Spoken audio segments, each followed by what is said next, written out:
everyone. Welcome to the Virtual Learning Labs. The Virtual Learning Labs, or the VLL as we call it, are a series of open access curated conversations that are aimed at tackling some of the upcoming areas of interest in the development sector. About a month ago, I had the chance to talk to my colleague Raghav Raheja, who leads the Center for Data Excellence here at Social Lens. We spoke about data readiness in nonprofit organizations. What does data readiness really mean? And what are some of the complexities or challenges that are associated with it? We also spoke about some actionable insights and tips that nonprofits can follow while assessing or measuring their current levels of data readiness.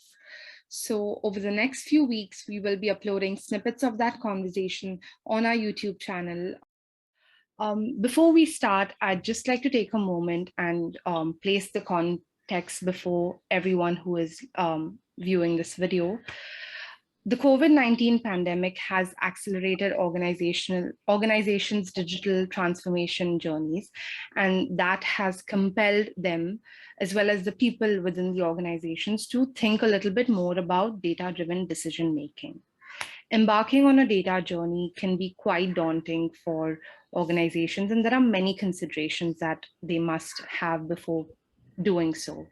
So just to start off with the basics, Raghav, what does data readiness really mean? So first of all, I would like to thank you, Shefali, for arranging this conversation. I'm really glad to be part of this VLL.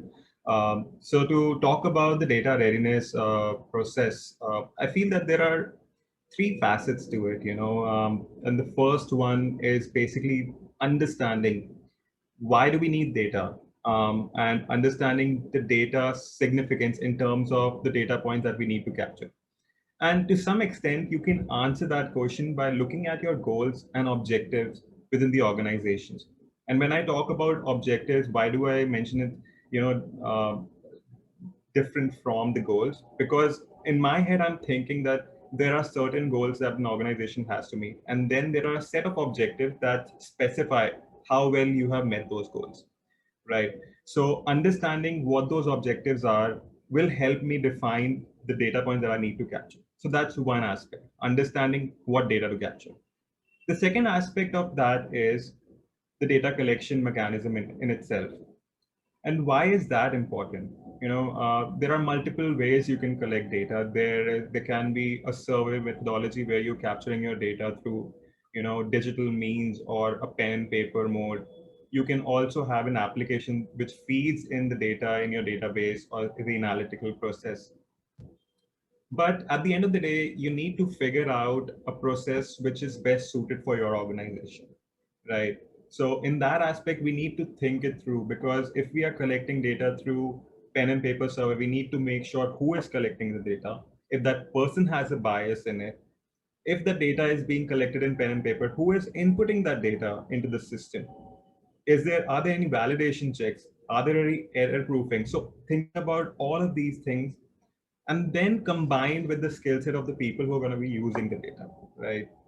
Fine, we have this data in place. We have this abundant data. What do we do with it now?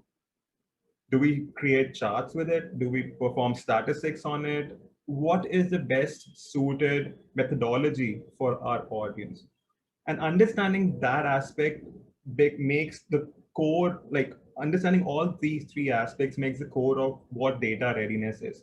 Working on these individual facets would mean that you're moving towards, the data readiness methodology. Thank you for watching, and please do feel free to reach out to us over email if you have any questions or any comments.